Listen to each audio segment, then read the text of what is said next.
Say hello. Hello, say hello.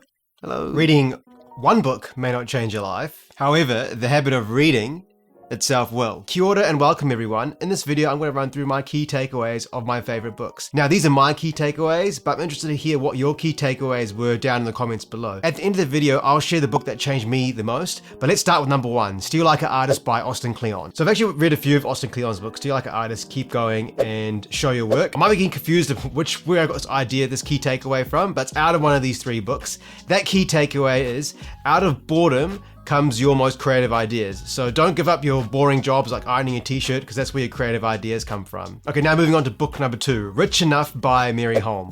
So Rich Enough is a personal finance book, and in this book it talks about how you don't have to be a homeowner to retire and be happy. Now the third book is I Will Teach You to Be Rich by Ramit, Sethi. In this book, Ramit talks about your rich life, and he says that in your rich life, you want to spend extravagantly on things that you love and cut mercilessly on things that you don't. Food Rules by Pollan. Now, Pollan is actually a journalist. He's not a food nutritionist, but he's done a lot of research in this area. He talks about nutrition science being so far back, it's the equivalent of having surgery without anesthetic or disinfection. Another book on the list is Atomic Habits by James Clear. Small atomic incremental improvements over a long period of time lead to large atomic results later down the track. Here's another finance book, Rich Dad, Poor Dad by Robert Kiyosaki. Robert Kiyosaki talks about the rich acquiring assets. So assets are things that generate income, and the people who try to look rich acquire liabilities. Liabilities are things that make you look rich, but end up costing you down the road. Keeping to the theme of a more personal finance book, Barefoot Investor by Scott Pape. So Scott Pape talks about money being more about psychology. He says that debt is the equivalent of having physical pain. Chimp Paradox by Professor Stephen Peters. This book's actually one of the first books I read about self-development or trying to improve myself along the journey. Now there's a sentence that Professor Peters mentions that really well summarizes my key takeaway. So that key takeaway is the person who you want to be is the person you actually are. What's stopping you from getting there is your emotional brain. Choose Yourself by James Altucher. Now, my key takeaway in this book is that if you're jealous of someone else's success or money, it means that you will never be successful or you have money yourself. You have to be happy for other people's success. 7 Habits of Highly Effective People by Stephen Covey.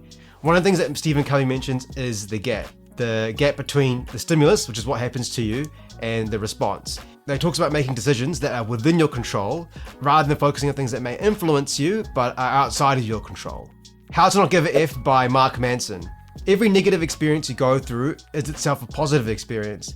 Yearning for a positive experience is in itself a negative experience. And here's another book by Manson, Everything is Effed.